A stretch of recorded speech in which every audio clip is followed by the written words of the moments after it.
Welcome, everybody. I think a few will join us in progress, as they used to say on TV. I'm Howard Green. I'm your moderator for today, and welcome to our latest Canadian Business History Talk.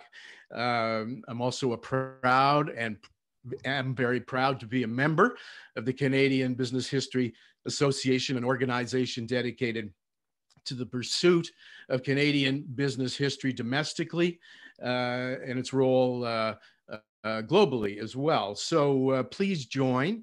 If you're not already a member, you can go to the website, Google us, and go on there and join. We're trying to get as many people rounded up as possible. Before anything else, I'd like to thank our series sponsor rather, and today's sponsor, National Bank of Canada. So thanks to National Bank. And I think, yes, Dimitri applauding there. And I saw they had very powerful earnings today. So it was a big day for National Bank. Today's discussion is, as you've seen, a very of the moment topic: big oil, big auto, and antitrust, history's lessons for big tech. So what can we learn from big auto, big oil, as talk continues of heavier regulation and perhaps breaking up some of big tech? A huge question. And clearly, we've seen in a relatively short period of time the evolution of a handful of companies who are the most valuable companies in history, and certainly some of the most influential that we've ever seen. Apple, $2.1 trillion market value. That puts it at a market size that's bigger than Canada's GDP. Amazon, 1.64 trillion, altering retail globally, and with the purchase of MGM just this week, perhaps movies as well. Google, $1.61 trillion market cap, dominating search and online advertising, and maybe healthcare soon, as we've seen in the news this week. Facebook, close to $1 trillion in market value, 932 billion the last time I looked, posing vexing issues about voting and the impact on voting and the dissemination of hate speech. All of them delving into who knows what when it comes to artificial intelligence and our own personal data. They've obviously afforded all of us incredible advances and conveniences, but I think the question is, what's the cost of their size and influence on public interest and competition? It's clearly a cliche to say that we're in a time of jarring disruption, but it's true. Small can become big very quickly. We're on Zoom today. So, you know, who thought of Zoom more than 15 months ago in the sense that it would be a $96 billion company? Look at Tesla. And also, while small can become very big, big can shrink to very small quite quickly. Some of you will remember a company called Nortel. Some of you will remember a company called Encana rather, or whatever it's called now, since it's moved to the United States. So lots to chew on here with big auto and big oil for context, the area of expertise of our two esteemed speakers. So a bit of housekeeping before we get started. It'll be an hour in all. Each of our panelists will speak for about 10 minutes, and then we'll open it up to you, our esteemed audience, for Q&A. So please have your questions at the ready. Type them into the chat, and I'll get to them as soon as I can, and get to as many as soon as I can. So now I'd like to introduce our speakers so we can get underway. First of all, Graham Taylor received his PhD from the University of Pennsylvania. In 1972, he immigrated to Canada and taught American history and Canadian-American relations at Dalhousie University in Halifax, my hometown. Hi, Halifax. And Trent University in Peterborough. In 2012, he was appointed Professor Emeritus at Trent. He's published widely in the fields of Canadian business history and international business history. And his books include DuPont and the International Chemical Industry, A Concise History of Business in Canada, and the Rise of Canadian Business, and Imperial Standard, Imperial Oil, Exxon, and the Canadian oil industry from 1880. And our other guest today is Dimitri Anastakis. He's the L.R. Wilson and R.J. Curry Chair in Canadian Business History in the History Department and at the Rotman School of Management at U of T, a scholar of post-war Canadian business and the economy. His current research projects include finishing a book about the Bricklin SV1, I can't wait to read that, a car produced in Canada in the 1970s, and also embarking on a major research project on post-war Canadian neoliberalism and free trade as part of the Shirk Partnership Grant, deindustrialization, tough word, and the politics of our time. Professor Anastakis is the chair of the Canadian Business History Association, and he oversees the Business History Reading Group and is general editor of the Themes in Business and Society series from the University of Toronto Press. So with that, I'd like to start with our opening statements from our two guests. And Graham, who's in New Jersey today, why don't you kick it off for us, please, Graham? Thank you, Howard. And I'd like to greet those who are in attendance and hope you'll find this an interesting hour. I thought before launching into the past, I would just mention the fact that this has been a week for breaking news in the very topics that we're talking about today. And just, in fact, 2 days ago, Wednesday the 26th, two big stories about Amazon. Amazon took over MGM for $8.5 billion. And on the same day, it was the Attorney General of the District of Columbia brought an antitrust suit against Amazon. On the same day, also the 26th, Google settled or began to settle an antitrust suit in France, but it is still facing an antitrust suit from both the United States Department of Justice and 40 state attorneys general for all the US states. Facebook, of course, also has been under investigation and from both the United States Federal Trade Commission and from 48 state attorneys general. So antitrust, after a long period of relative dormancy, is alive and well in the United States and to some extent elsewhere. There were some other events, however, today that were also pertinent to the industry, certainly, that we'll be talking about. On the 26th, Wednesday this week, a Dutch court ordered the Royal Dutch Shell, the largest, it is one among the largest of the oil and gas companies in the world, to cut its carbon emissions by 45% by the year 2030. The same day, activist shareholders managed to get 2 seats on the board of ExxonMobil, despite the resistance by the ExxonMobil executive. And they proposed to try to pressure ExxonMobil to do basically the same thing, to pledge to get itself out of the oil and gas business by 2050. Same thing at Chevron. Apparently 50% of the shareholders there approved an idea of getting out of or reducing emissions to net zero by 2050. And Suncor, which is the largest oil and gas company in Canada, announced that it was going to cut its emissions by 1/3 by 2030 and have net zero emissions by 2050, which will be interesting because they also said they were going to continue to be exploiting the oil sands in Alberta. So those are topics which I suspect we'll address in the future. I know John Godfrey has already submitted a question on that. But first, I think before we, and I don't want to take up all my time on this, but to go back into the past to the early days of antitrust with the emergence of the Sherman Antitrust Act in 1890, which was the beginning of what we might call the modern era of trust busting in the United States. And in fact, in the years after the Second World War, the United States sort of pressured European countries to act their own antitrust laws. Canada's been a holdout. It doesn't have antitrust laws.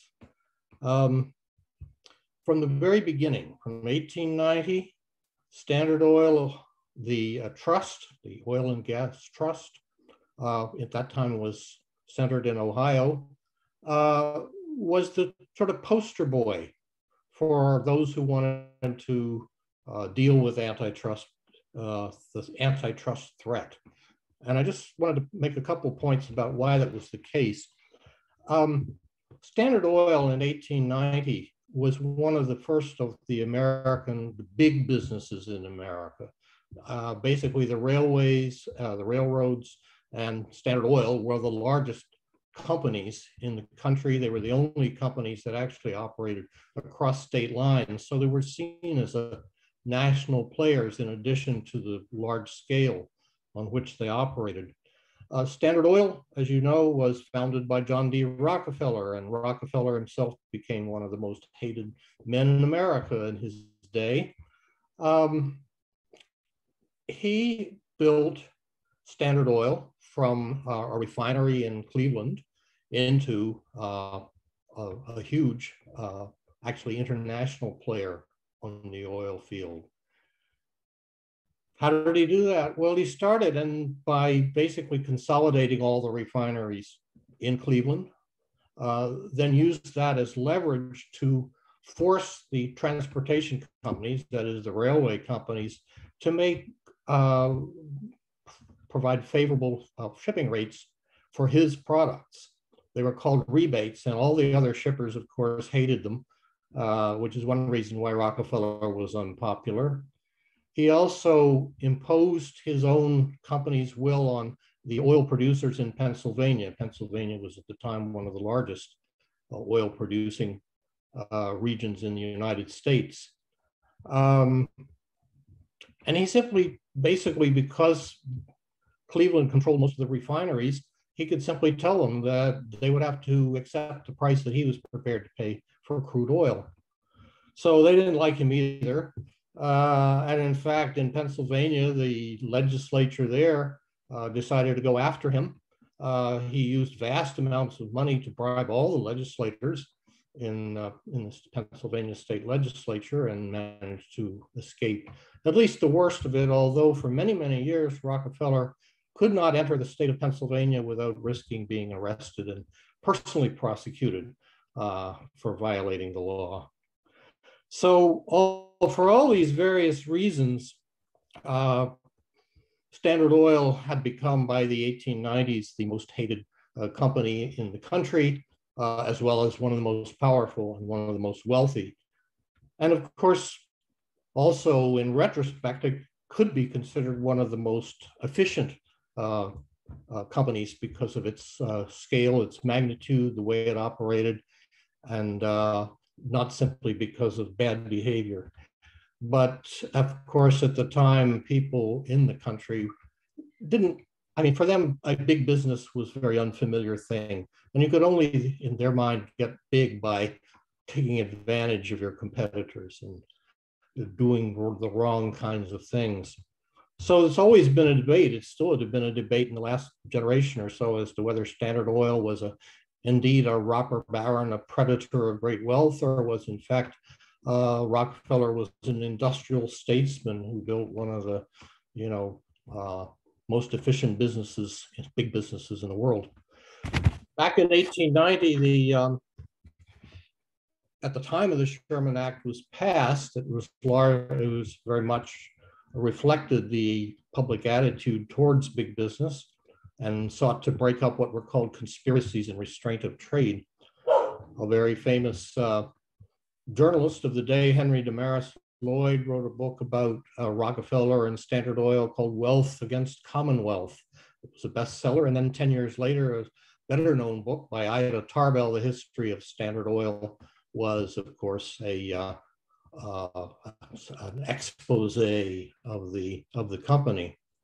All of this was accompanied by numerous lawsuits brought by the states, state attorney generals, which is very similar to what you see going on today with big tech.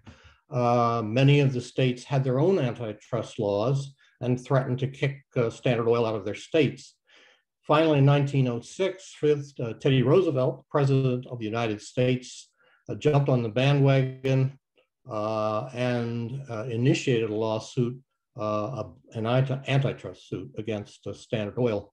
And 5 years later, this led to a court decree that was going to break up Standard Oil under the Sherman Act into 33 separate companies.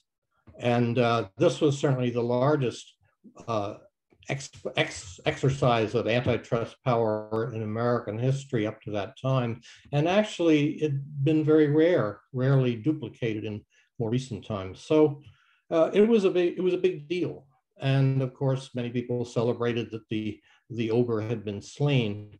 But the thing that's interesting about the 1911 breakup is it had a lot of flaws to it. Let me give you a couple of examples.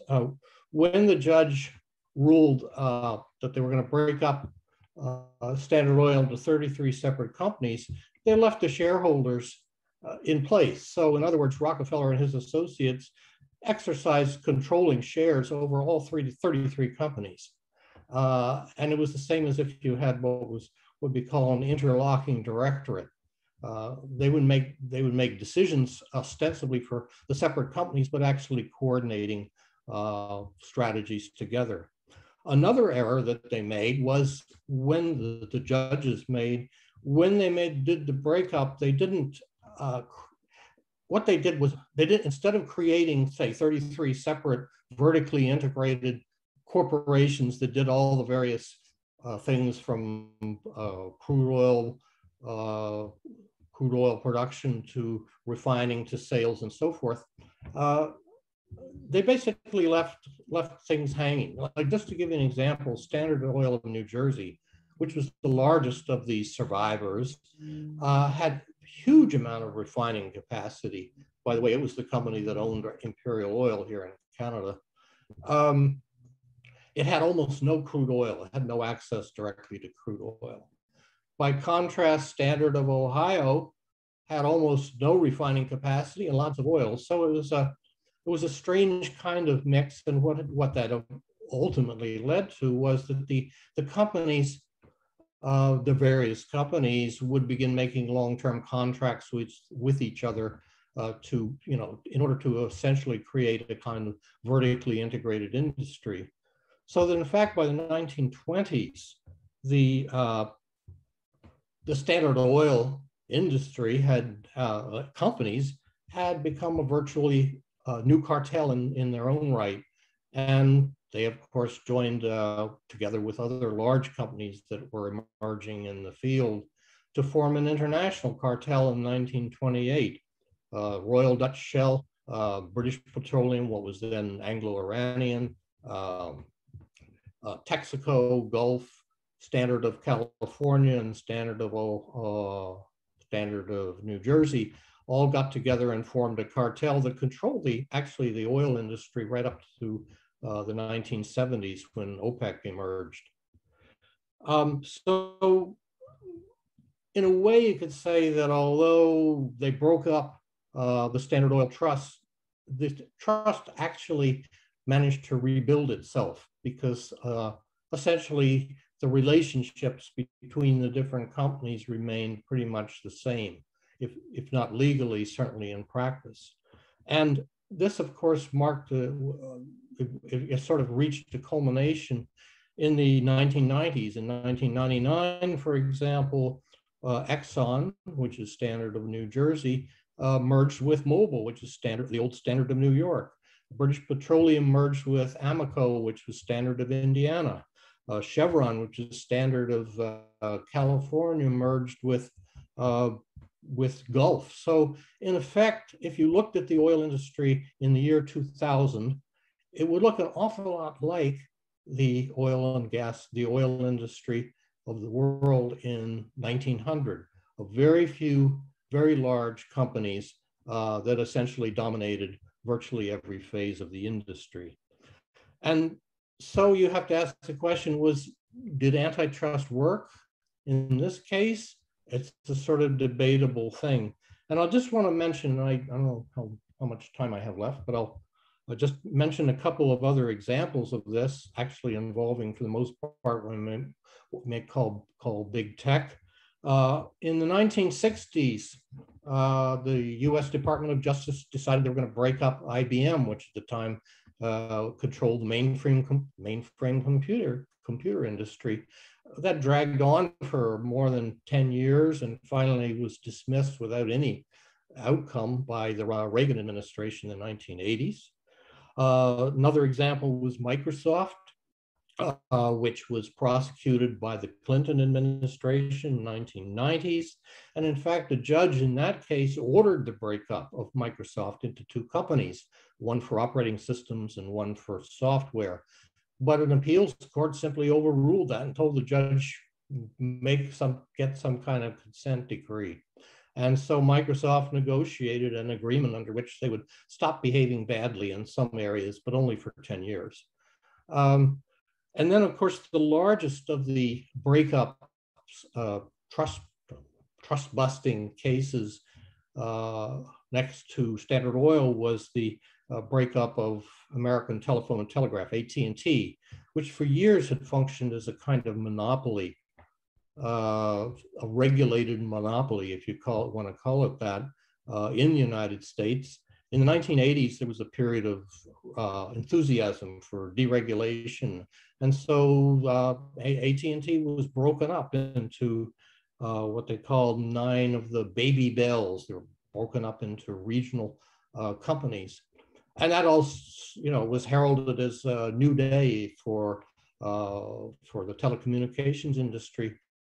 But by the early 2000s, 7 of those 9 companies have gone right back to AT&T, and the company and those who survived, like Verizon, were basically about the same size as AT&T. And so it was, instead of creating a competitive environment, they just created a slightly larger oligopoly.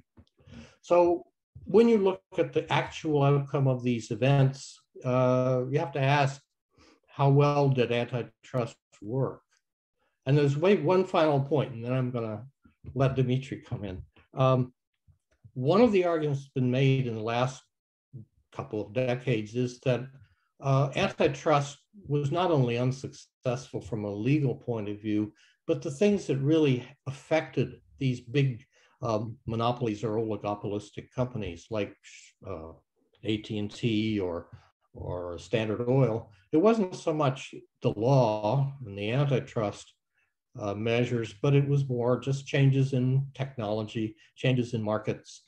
And just once again, to give you an example, at the same time that Standard Oil was being broken up, being busted in 1911, there was already new competition emerging in Texas. You had companies like Texaco and Gulf that were challenging Standard Oil in the US market, and companies overseas like Royal Dutch Shell that were challenging its position internationally. Same thing could be said about IBM. IBM lost its dominant control in the computer industry, but that was largely because of the emergence of the microcomputer, not because the IBM lawsuit or the IBM antitrust suit.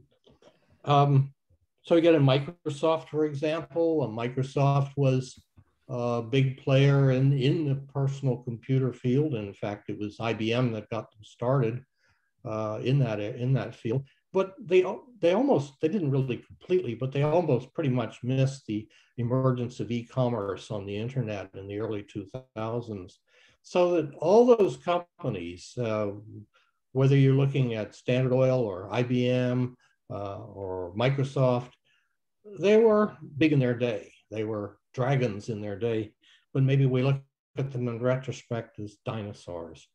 And I think I'll stop there. I did want to talk a little bit about whether antitrust has anything to do with Canada, and maybe someone will ask a question about that. And if they do, I'd be happy to address it. And I know John Godfrey's already asked a question about whether the oil industry is is doomed. And this. Well, Graham, that's great. We'll get to some of those questions after we hear from Dimitri. And Dimitri, I'll turn it over to you to please share with us the lessons for big tech through the lens of your area of study, which is big auto. Dimitri. Great. Thank you, Howard. And thank you, Graham, for your really insightful, interesting comments. I'm going to try to keep my remarks to about 10 minutes. In doing so, I'm going to make 3 key points that I think are necessary to understand how big auto fits within this context of big oil and big tech, because in some ways, big auto is almost a bridge between big oil and big tech in the future. Okay, first point I want to make is about contextualization, which echoes some of the things that Graham's already touched upon. And I want to talk a little bit about the beginnings of big auto and where it stood in terms of antitrust across most of the 20th century, especially in the mid 20th century, during which in the United States, the Justice Department really paid a lot of attention to the automotive industry and particularly to General Motors. And a lot of this stuff you already know a little bit about, but we do need to remind ourselves that by the early post-war period in the 40s and the 50s and the 60s, the automotive industry in North America, including Canada, acted as a classic oligopoly, with the big 3 controlling about 95% of sales in the sector. And the emergence of the big 3 and the way that they emerged in the 20s, 30s, 40s, and into the 50s, with General Motors itself controlling about half of the market share in North America, which is kind of amazing when you think about it in retrospect, was in itself a consequence of technological change. I mean, there are a lot of other factors that go into explaining why the big 3 emerged as an oligopoly, but technology and scale, which Graham's already talked about, are probably the key things. By the 1950s, the cost of launching new vehicles was so tremendous. The technological demands of some aspects of automobiles were so complicated that new entrants, it was almost impossible for them to get in. And a great example is automatic transmissions. Car companies could start if you had a stick shift kind of car, which is pretty rudimentary. But if you wanted to offer automatic transmissions, you needed to have the technology. It's like coding today. You needed to have that kind of high level technology. And not a lot of companies could do that. Very few companies could do it. Obviously, this is a bit different from what exists today in terms of technology companies, because there's a lot of opportunities to enter into different technological aspects or enter aspects of technology and IT, but there are a lot of parallels. The auto industry acts in a weird way almost as a natural oligopoly because of that cost. And today, it takes about $2 to $3 billion to launch a single vehicle, which is a lot of money, not really easy for a startup company to do. So we can see why there's so few entrants coming into the market, even with the dramatic paradigmic change that's going on with the shift to EVs. But up until now, it was almost impossible to get into the auto industry. Between 1946 and 2003, when Tesla launched, there was exactly one new semi-successful entrant in the entirety of the North American auto sector that got into production. That was the 1973-74 Bricklin, which I'm trying to finish a book about. Now, having said all this, it doesn't in any way forgive the big 3 for their oligopolistic practices during this era. So that's the context as to why technology was so important as to creating this oligopoly, which caused a pushback from regulators. And this gets to my second point. I want to talk about 2 specific examples that do provide some lessons about how this new era of antitrust that we're in the midst of we can learn a little bit about what the experience of the past in big auto has been. And both of my examples deal with General Motors. As I mentioned, General Motors was the largest industrial enterprise for most of the post-war period up until the early 2010s. It was the biggest manufacturer, the biggest auto company, the largest employer, had the largest market cap for many years. As a result, General Motors was often targeted by the Justice Department in the US in terms of keeping an eye, especially on the practices of the company. And I'm going to talk about structure and practices, which Graham's already talked about. Unlike Standard Oil and the oil industry, which is a basic commodity at play here, General Motors and Ford and Chrysler were producing consumer products, which were also, they're not commodities and they're technological products. So there's a bit of a difference in terms of what big oil was producing compared to what big auto is producing compared to what big tech is producing, though there's a lot of parallels across this. Nonetheless, General Motors, its legal department and its executive offices were continually concerned about the potential actions around the Justice Department. And the first issue was around the structure of the company. It was so big because over the course of its early existence, it had emerged as an agglomeration. It was a combination. Billy Durant had bought all kinds of companies and put them all together in this one gigantic combine. As we all know, in swallowing up a whole bunch of smaller companies, just like Standard had done, a key difference was the fact that General Motors kept its different brands. So from the outside, it looked like 5 different companies with 5 different brands that could be easily broken up given the size of the company. And, one company in particular within the GM world, Chevrolet itself, controlled about 20 to 25% of the market in North America in the 40s, 50s, and 60s.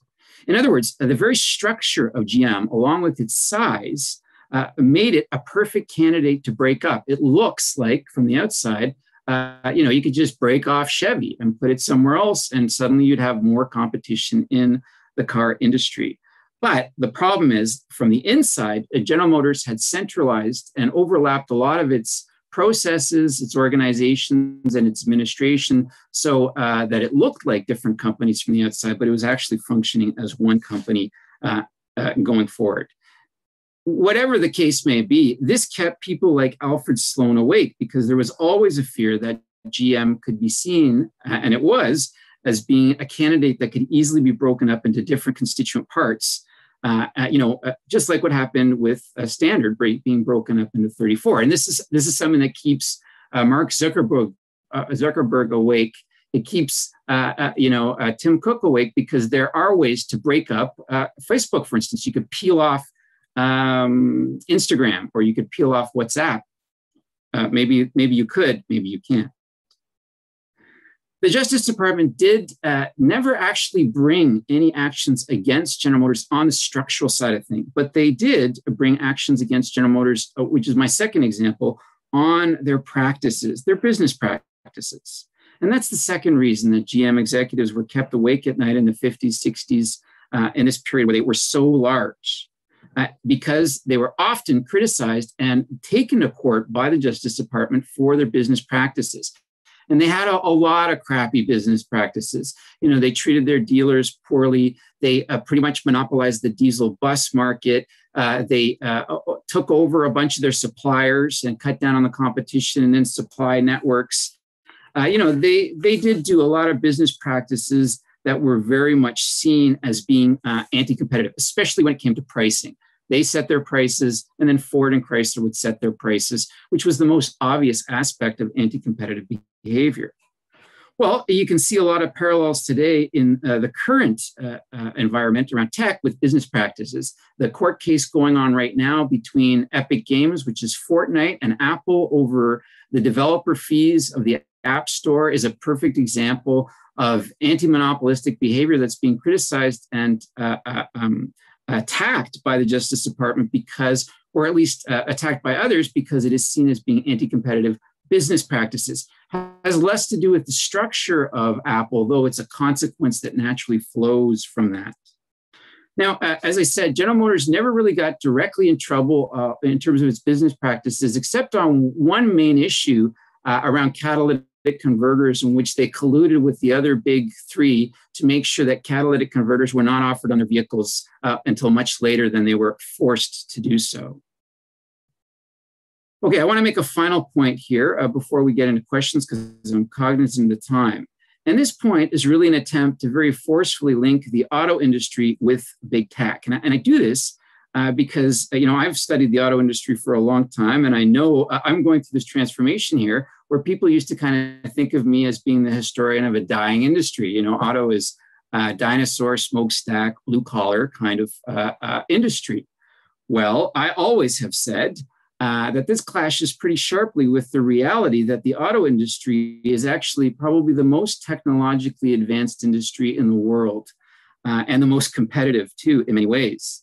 That's because the auto industry itself is going through what is probably the greatest format upgrade in history. You know, where it's going from DVDs to digitization in a different way. We're going from the internal combustion engine to an electrified future that the auto industry is underpinning, which is the most fundamental technological change that humanity will go through since the Industrial Revolution, pretty much. But we have to think of big auto as actually being a lot closer to big tech in many ways. And that's because big auto is very much one that is engaged with a technologically based future. I often remind people that companies like Tesla have proprietary software that makes it almost as much of a data company as it is a car company. I often remind my students, for instance, that General Motors, which is often looked upon as the biggest of the old legacy companies, a slow-moving giant, was doing data processing long before anybody else was. People might remember Ross Perot, who ran for president in '92. He owned a company called Electronic Data Systems, which General Motors bought from him for about $3 billion back in the late 1980s. And it was a data company. General Motors also, for any of you who do have General Motors products, are probably familiar with programs like OnStar, which is their satellite technology, which allows them to keep track of all of the vehicles in their fleet that people sign up to. It's like satellite technology in your car. And OnStar has been running for about 15 years.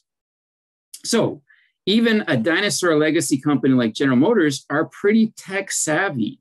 And with this most recent change and shift into moving towards a non-ICE future, you see how much of a merger between big auto and big tech is going on. It's not a coincidence that Elon Musk is building his cars in California and in Silicon Valley.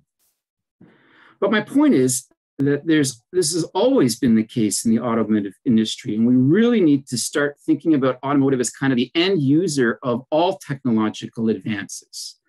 And when I say that, I mean to say that pretty much every major technological advance that we've experienced in the last century has in some way, shape, or form ended up in a car. And that's not just the specific to automotive technological advances like self-starting motors or anti-lock brakes or crash-proof glass, whatever the case may be. I'm talking about all the other applications that we've gotten used to. And radios is a perfectly good example. I mean, radios was a great technology in the 1920s that revolutionized communications. Well, by the 1930s and the 1940s, radios are in cars.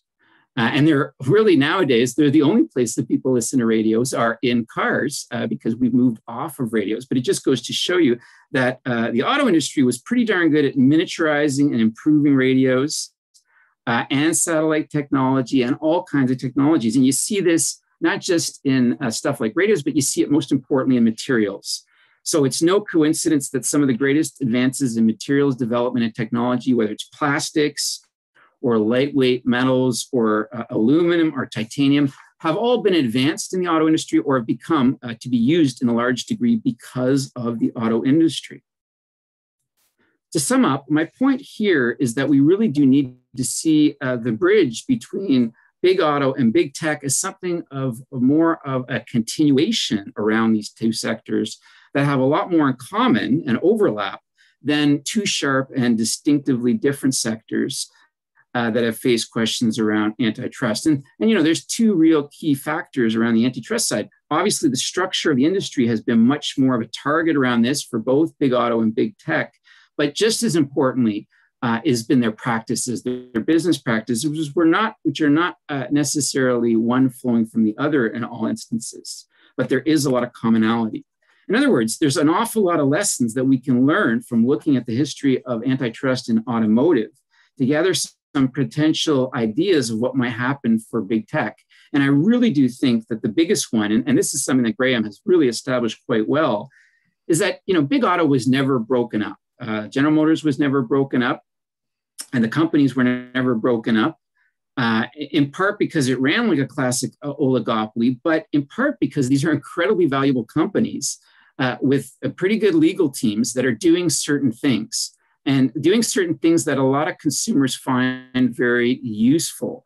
It makes it hard for the government to break them up for the tech companies, especially when you think about the FANG and you think that parts of the FANG do different things. Amazon is a consumer products company. It's a retail company. Netflix is not the same as Amazon, and Google is not the same as Amazon, and Apple is not the same as all of these, though they do have one commonality, which is they have our data. And that's the big difference. General Motors never was able to have as much data on individual consumers, though they did have quite a bit through their dealer network, as these other companies do. But I do think that ultimately there's a pretty high barrier to actually breaking up these companies for a whole host of reasons. Where I think the intervention will happen will be on the business practices side, which you already see this stuff with Apple, for instance, and its developer, the treatment of its developers in the App Store. So the state is going to intervene, but in 2 or 3 decades from now, I think when we look back on this part of the history of big tech, we'll probably say that it looked a lot more like what happened with the evolution of big auto in terms of the context of antitrust in the 20th century. So my apologies for going on a little bit longer than I thought I was going to. Thank you for the time, and I look forward to any questions that people might have. So I'll turn it back to you, Howard. Okay, Dimitri, thanks very much for that fascinating presentation on big auto. So we have a very patient member of the audience, John Godfrey, who submitted a question early on, and I want to go to his right away to make sure we get it in. And others, please type yours into chat. And John, hi, I think you totally demolished me on the squash court about 30 years ago. So it's nice to see you again. Your question is to Graham, who was your former colleague at Dow. You co-taught there, I understand, History 1050. And the question is, how will the events of this week with Shell's huge loss in the Dutch courts, the Exxon shareholders revolt, in board elections, Suncor's new climate commitments in Canada, et cetera, be viewed by future business historians like you? A significant turning point for big oil or a mere bump in the road? Graham, that's to you from John.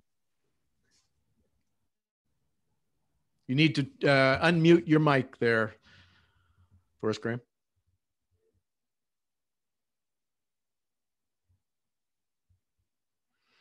Got it?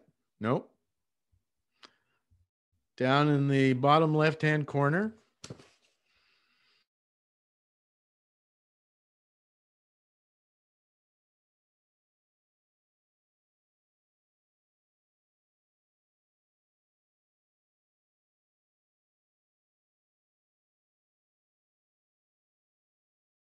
Speaking of technology.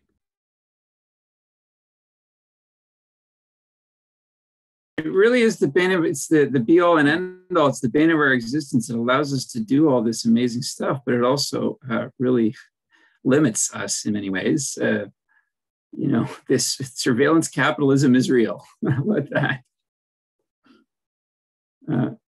Yeah, just flick your cursor down on the bottom left and you can see that mute there, Graham. Sorry. There you go. Whoop, I did it again. Okay, now I can answer, I guess. Okay, thank you. I forgot all about the cursor. Okay, so the question is should we look at this as a sort of period of sea change or dramatic transformation in the fossil fuel, the future of fossil fuel, or just another bump in the road?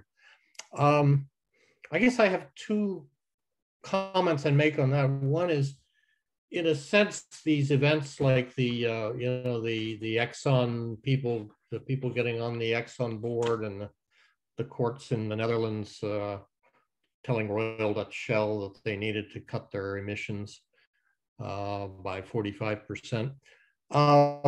It certainly shows, if you want to call it a sort of sea change in the public attitudes towards the whole question of the oil and gas industry and what they should be doing.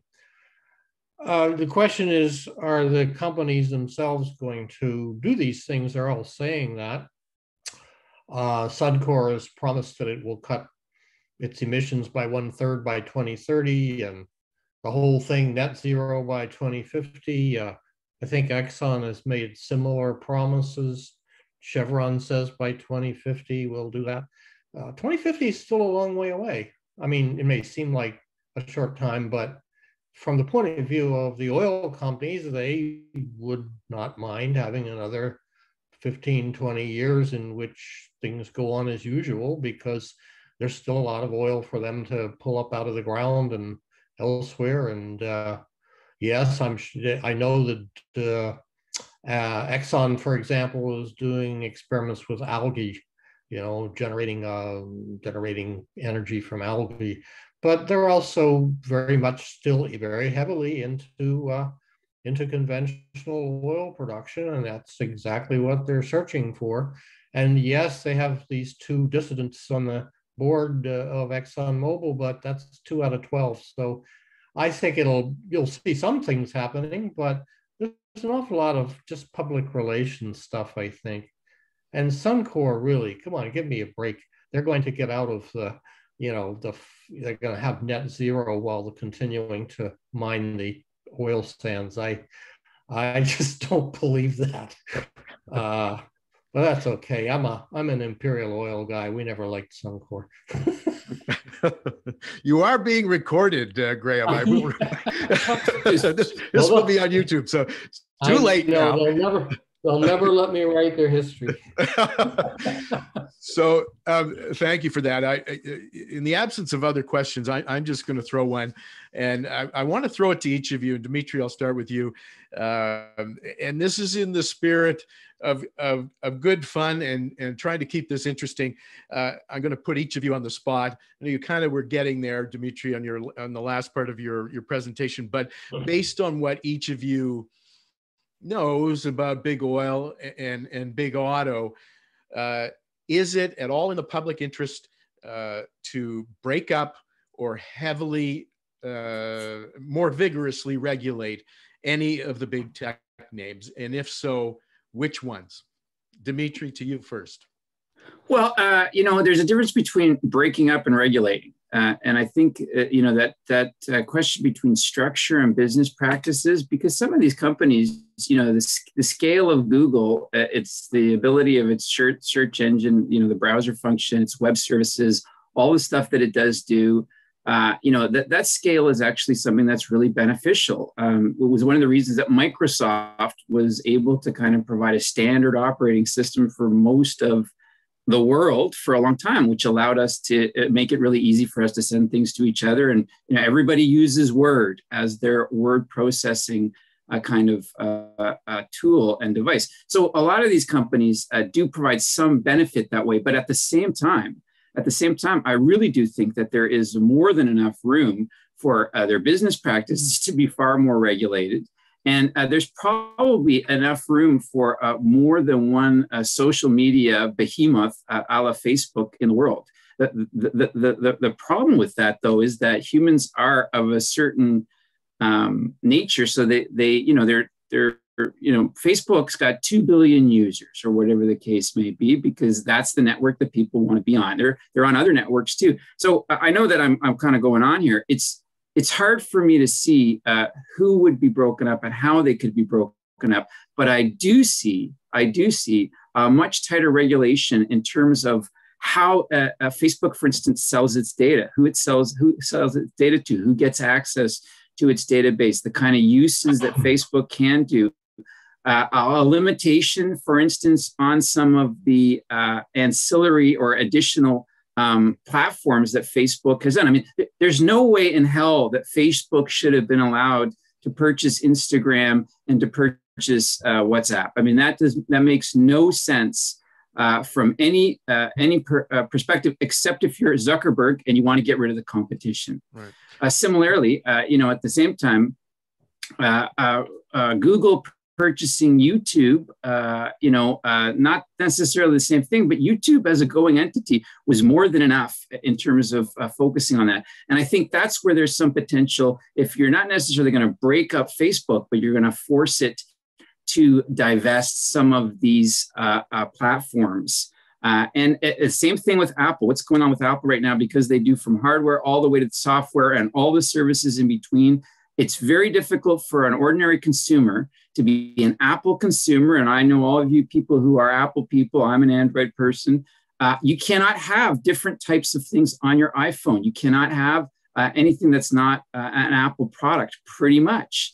And that kind of business practice is really anti-competitive. It hurts consumers. And that's where I think that all these state attorneys general and the Department of Justice are going to go after. It's not necessarily low-hanging fruit, but it's probably less disruptive than saying we're going to break up Facebook. We're probably going to go after their business practices, and we're going to actually force them to divest some of these more recent acquisitions.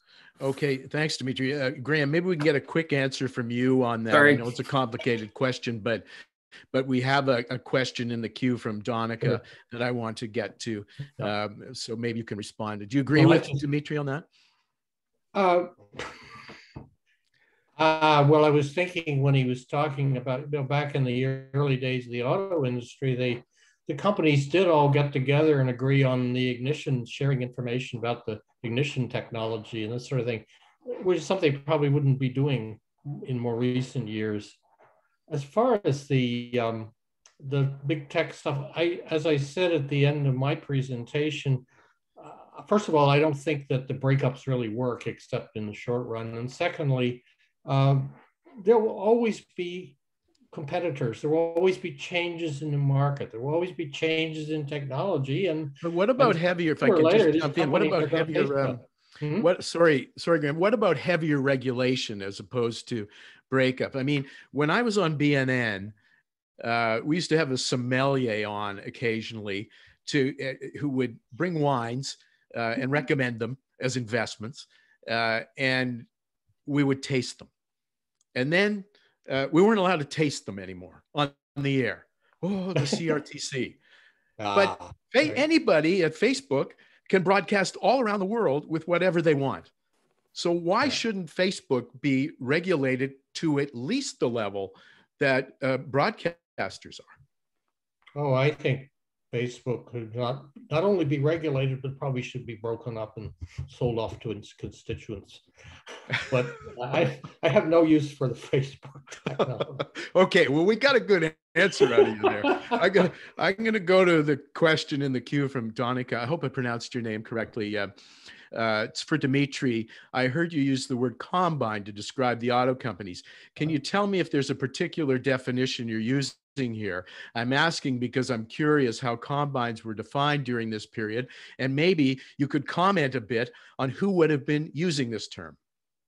Okay, it's a great question. And I was doing some background reading and I ran into a lot of sugar stuff. And I know that Danica is doing a lot of sugar stuff, which probably lends to her, explains a little bit of her question. So I use that term, a combine combination, because it's an older term that people don't actually talk about. I mean, there was a Combines Investigation Act in Canada at one point. And it is an expression that got used a lot during the era of Beaverbrook, where, people like Beaverbrook were putting together a combination where they buy all the cement companies in Canada and put them together in a traditional trust. I was using the term much more as a kind of the way that Billy Durant would use it, which is like, I'm just trying to combine a bunch of companies together to get the economies of scale and steal the intellectual property that each of these companies have, so that I can spread it across a wider grouping of companies. So I use the term not in a legal sense, not in a kind of monopolistic sense, but just as the way Billy Durant would use it, which he saw in the old days. He'd say, oh, I'm just combining things together. I can buy a company that does ball bearings and I get Alfred Sloan. And then I combine Chevrolet with Buick, and I combine those companies with Oldsmobile, and I combine them all together to get the best of it. But I wasn't using it in the term as a legal kind of manifestation. And that exists. Combinations did exist and were seen as being, and I can't remember, you probably know better than me, when big sugar is gotten together, it's seen as a classic kind of combination, almost trust, that is problematic. Whereas, General Motors isn't seen exactly the same way. And I don't know if that answers your question, but it's probably the best I could do. Thank you, Dimitri. No, I find it really interesting to think about the difference between combines and monopolies during this period, or I mean, ultimately, it's kind of a political question. It's philosophical. When do we allow companies to form these large groupings, and when do we not? It's just fascinating. It's the question of capitalism. I mean, this is the essence of how competition functions. And even a guy like Friedrich Hayek was very much a strong believer in strong anti-monopoly legislation, because he recognized and realized, as did Louis Brandeis of the U.S. Supreme Court, that combinations, trusts, monopolies, they're three different things, ultimately was so destructive for the economy and for consumers, and create inequality. I mean, when we get down to it, this is where we're at. Jeff Bezos has $180 billion. Elon Musk has $150 billion, whatever the heck it is, because of a lack of competition policy, or at least a problem in our society where the wealth just flows so dramatically to people who can achieve effectively almost monopolistic status within their areas and their sectors. Well, thank you for that question. I'm sorry, it sounds like I pronounced your name incorrectly. But we're almost out of time.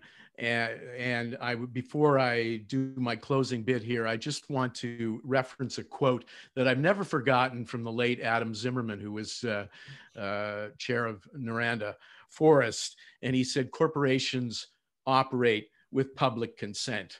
And I think that's a very powerful thing to remember in the midst of this kind of discussion. And that was just terrific, both of you, Graham and Dimitri. Thanks so much for your contributions on this issue, a very complex issue of our time.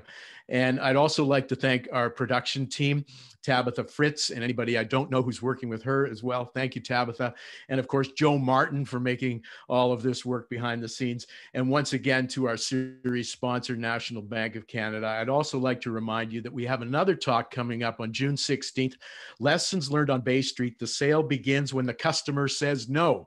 The moderator will be board member Jeremy Mosier, and we'll have Lawrence Bloomberg, financier and philanthropist, interviewing author Donald K. Johnson, philanthropist and former investment banker. And a final note, I'll repeat what I said at the top. If you haven't already joined the Canadian Business History Association, please go to our website and do so. And our previous talks are available on YouTube, just to reference what was mentioned earlier. Thanks to everybody, and have a great weekend. Bye-bye.